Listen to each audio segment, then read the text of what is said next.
One of Mark Carney's key promises during the election was to get major infrastructure projects built and built fast. We are going to build. Build, baby, build.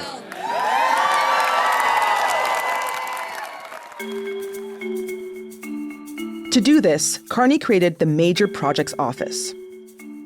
The office will oversee these so-called nation-building projects, which so far include expanding a port, 2 mines, liquefied natural gas, and a new nuclear project. There's a lot riding on this office, and the person who's leading it. And that person is Don Farrell. But who exactly is she? Emma Graney, the Globe's energy reporter, is on the show to tell us what we know about her, how she operates, and what her appointment tells us about Carney's grand plans for this nation-building office. I'm Cheryl Sutherland, and this is the Decibel from the Globe and Mail. Hi, Emma. Great to have you on the show. Hey, thank you so much for having me. So I want to start off with kind of a simple question, but why did you want to write about Don Farrell? This is a huge new office, right, in terms of executing a really important part of the federal government's plan to kind of get these major projects built. So I teamed up with my colleague, Jeff Jones, who's also in Calgary. And we wrote this because at the Globe, we thought it was really important for people to understand who is at the helm of this gargantuan task of speeding up approvals to reflect markets more than plotting bureaucracy. And we thought it was really important for people to understand where Dawn Farrell comes from, her background, and how she might approach this role, which is completely new and no one's ever done it before. Okay, so let's get into what you learned here. So Don Farrell is the head of this Major Projects Office, which we will get into. But before we do, you've been looking into who she is. What did you learn about her as a person?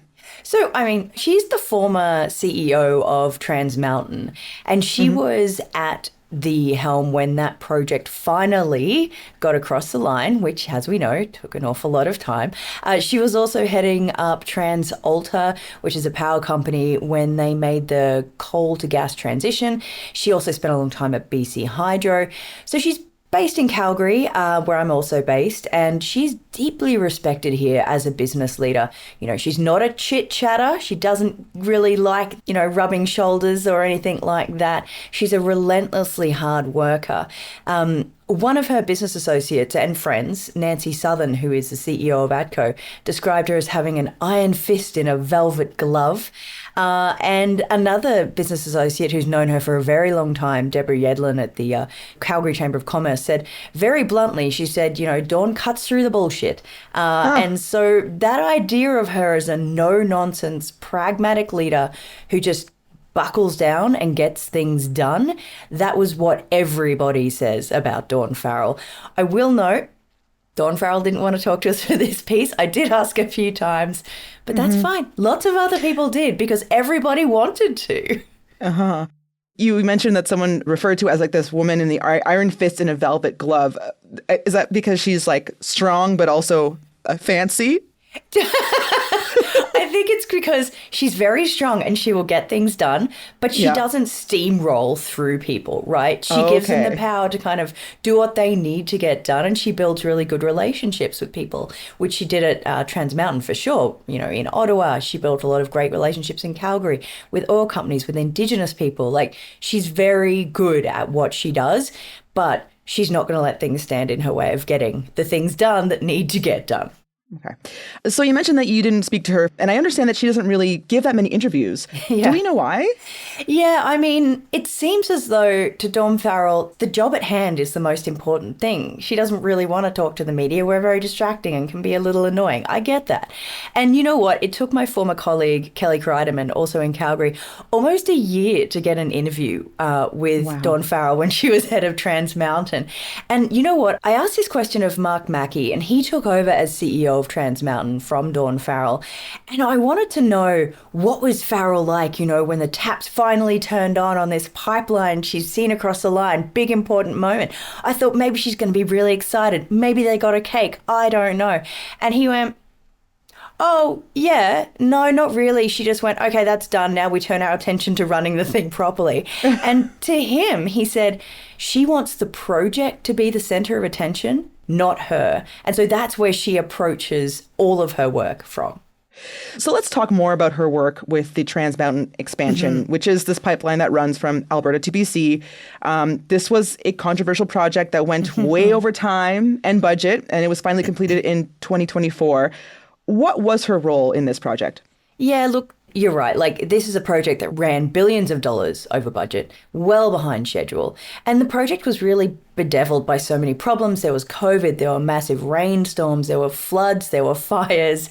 And it ended up as a huge archaeological dig. I think they ended up uncovering, 80,000 important Indigenous artifacts. And throughout this entire process, of course, it was still facing opposition. So that is when Don Farrell was heading up Trans Mountain. And so she really had to thread the needle between so many different parties here. And you've got the BC government, you've got First Nations, you've got municipal governments, you've got oil companies that want to ship on the line or will ship on the line. And then you've got Ottawa as well. And remember that Stephen Guilbeault was Environment Minister and he was deeply opposed to the pipeline. So she's trying to kind of speak with all of these people who have very competing, I would say, priorities and get this project done. So it wasn't easy, but she got it over the line. Was her work seen as successful on this project? Yeah, it was seen as very successful. I mean, it is worth noting, of course, she was only at the helm kind of at the very end. You know, like, there's been some criticism of the pipeline. It was over budget. It did take a very long time, right?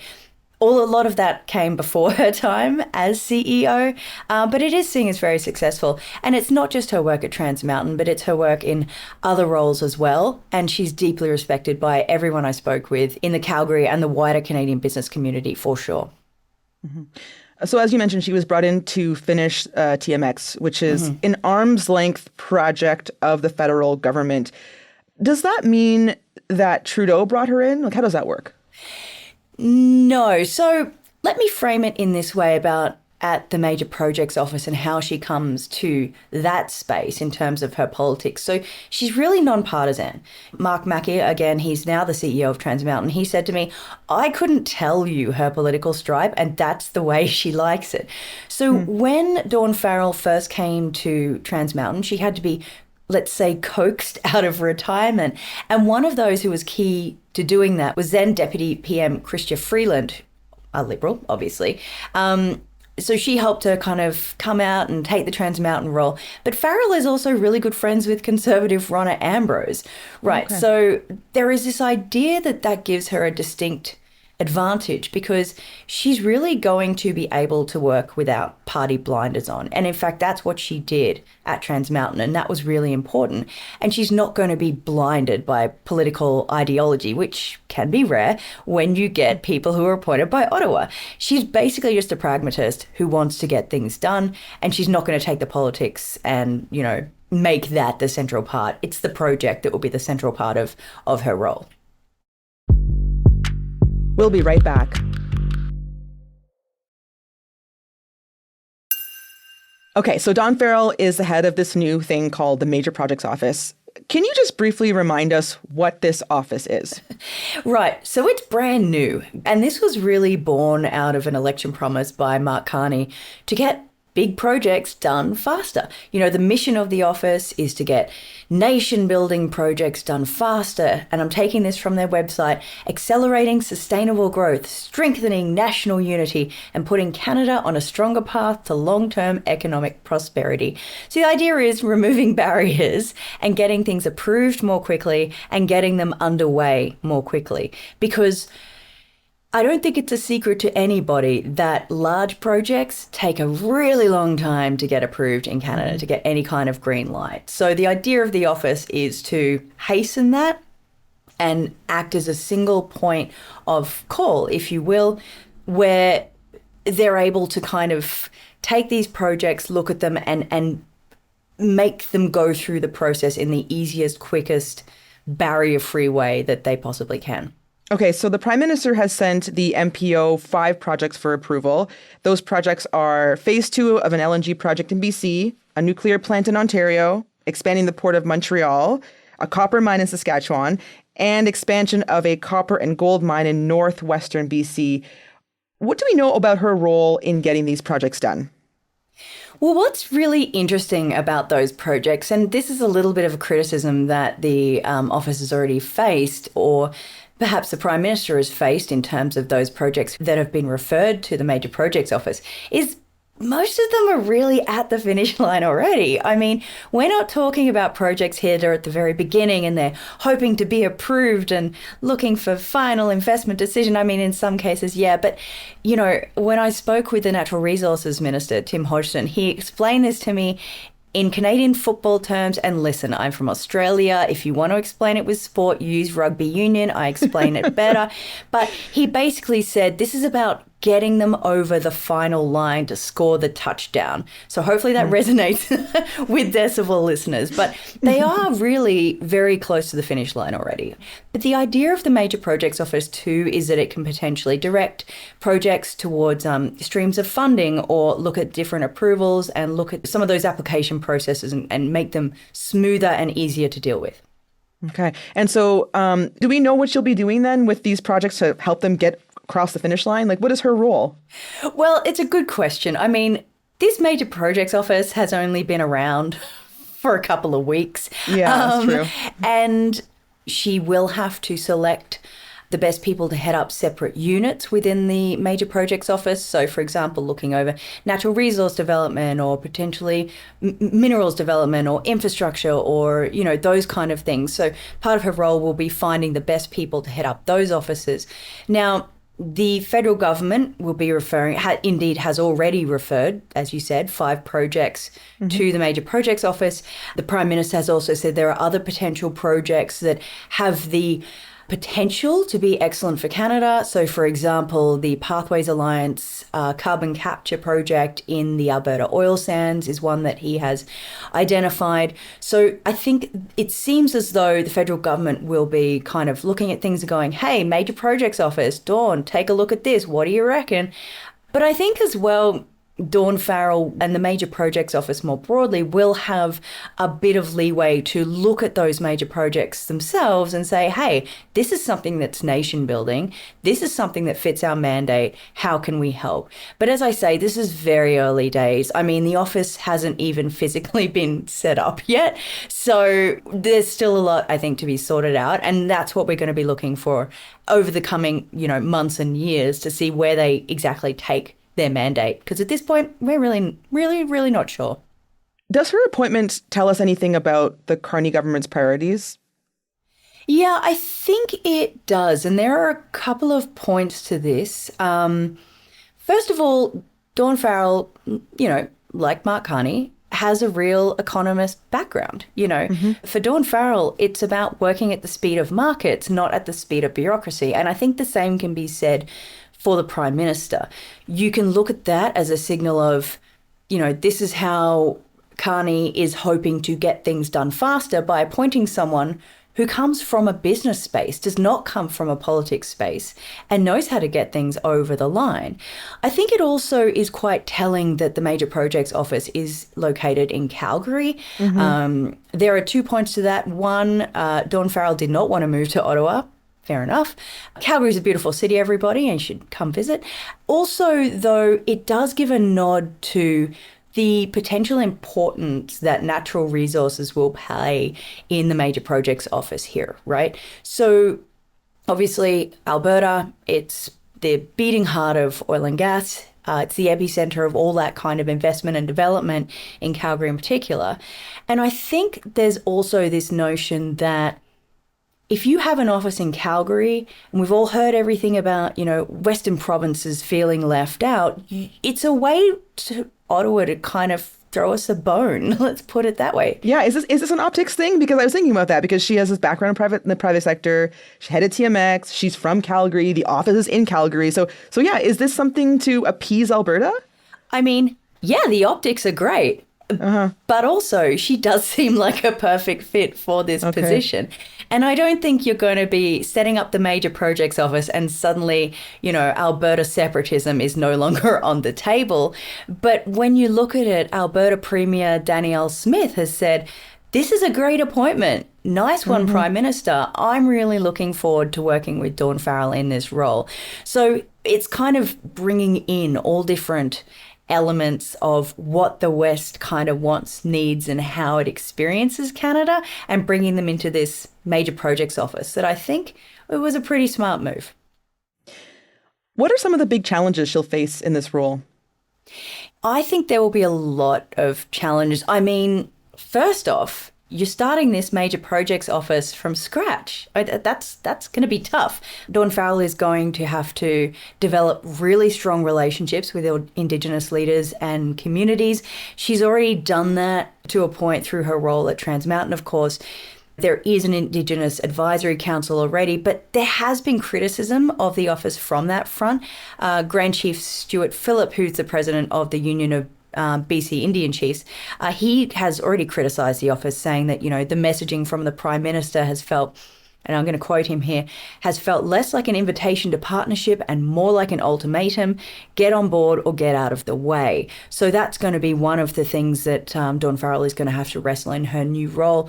But I also think just generally overhauling approval processes, and not necessarily the approval processes, but making sure things are funneled through as quickly as possible. And again, that idea of bringing them closer to market speed rather than the many years or decades that they take now, while also balancing consultation and environment assessments. I mean, this is going to be tough, but everyone I spoke with seems to think that Don Farrell will be up for it. And one person said, she's going to nail it.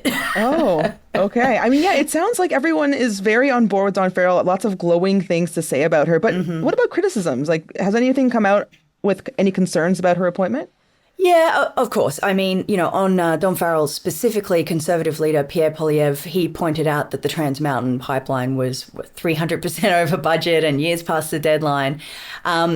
Though, as I say, she did come in at the tail end of the project. And so, sure, while she has to wear some of that responsibility, a lot of the things that sent it rocketing up in price did happen before her time at the helm there.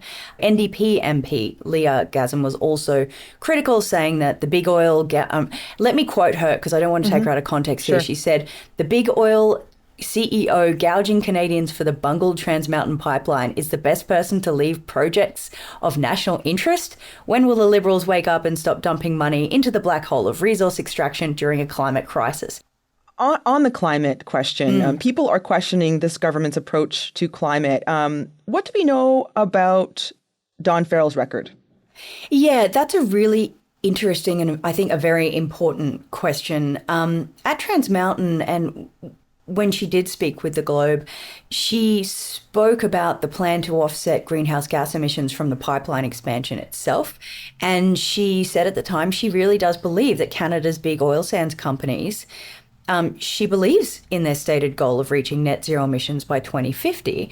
And she also plugged the Trans Mountain expansion as being, the number one pipeline in the world from an ESG perspective. So when asked those questions, she doesn't back down from them. But that is also from the oil perspective, I would say. And yes, Trans Mountain is obviously about oil. And I asked Mark Mackey this. He kind of bristled at the suggestion that someone overseeing a pipeline therefore is not interested in climate. I mean, he made the point that most of Don Farrell's career was actually in the electricity space, including that very real energy transition from coal to gas, and the fact she brought TransAlta into the renewables space, which was not a government policy. She just chose to take the company in that direction. But I think at the end of the day, what the decisions are at the major projects office will reflect the climate policy choices in Ottawa.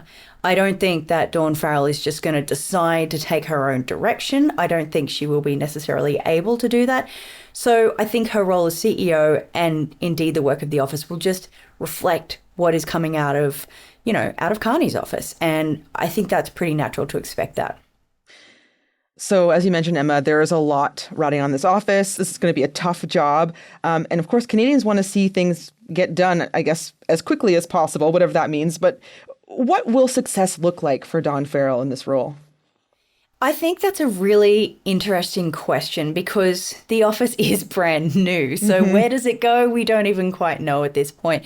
But I think just getting projects done and actually seeing projects happen quicker.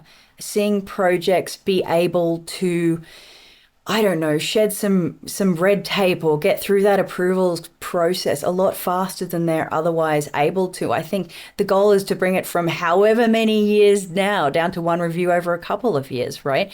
And if she can improve those timelines, but also somehow navigate the very difficult space of environmental approvals and, Indigenous consultation, and that is really where we're going to see success in her role, if she can manage to get that, because it's a really difficult needle to thread. So the way that she does that, I think, will be really interesting to watch. But at the end of the day, Major Projects Office, that's the name of it, right? So you got to see major projects or else your office has probably failed. Emma, it's great to have you on the show. Thanks for joining me today. Of course, Cheryl. It's great to see you. Thanks so much.